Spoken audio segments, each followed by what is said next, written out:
we will review two occult romances by two female writers. First, the 1916 The Amulet, A Tale of the Orient. The author, Katharine Treat Blackledge, is one of those writers of whom I know absolutely nothing about. Beyond the fact she wrote this novel, that it came out again in 1922 as The Jeweled Serpent, seemingly dropping or condensing several chapters, and that in 1924 she seemed to have published something called Dorothea and Travels in Europe. The story begins in ancient Babylon, where Princess Hammurabi, the daughter of King Nebuchadnezzar, and her lover Cyrus, the captain of the king's guards, visit a magi to have their fortune told. The man tells them they can never be united in this life, while pontificating on a cursed snake amulet that, hailing from Egypt, came down to the princess from her father, and how it should have some slight significance in bringing them together in another life. Then the two of them immediately drown themselves. Moving ahead to late 19th century Britain, we see Stephen, the ward of a bishop, leaving for an expedition to Tibet. He is accompanied by the lover of the bishop's niece Mary, some other Britons including a bumbling colonel, and the Russian Count Kozlov and his daughter Irene.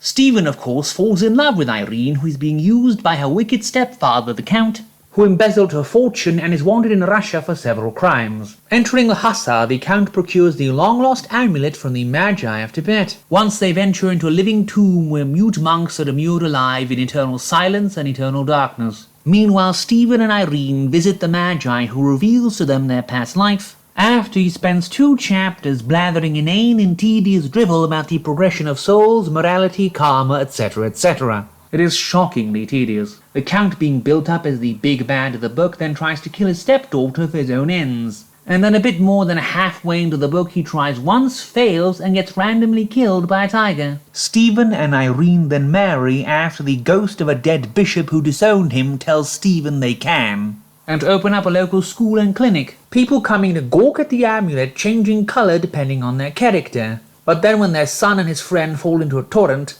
Irene chooses to save his son's friend and not him, then jumps into the water to jointly drown with her son. Apparently this is the height of morality. Laura M. Dake, born Laura M. Wright, was a theosophist writer, whom Mark Twain fell in love with when she was 14 and he was 23. The family intervened to stop him writing to her voluminously. She was born in 1844 and hailed from Warsaw, Missouri. Her father was 7th Circuit Judge Foster Pelletier Wright, and her mother was Nancy Jacqueline McClanahan. She married sometime around 1864 and died in 1932. We will cover her 1899 The Flight of the Shadow. At the end of the American Civil War, John Cecil is going to visit his mother's friend at a farm close by Charleston. As he rides by, he sees a young girl named Miss Dolly have her former slaves go and burn all the cotton they can so the Yankees can't have any of it. His horse topples him as he is about to introduce himself, and he spends days recuperating at their farm. At night he is visited by a man who looks startlingly like himself,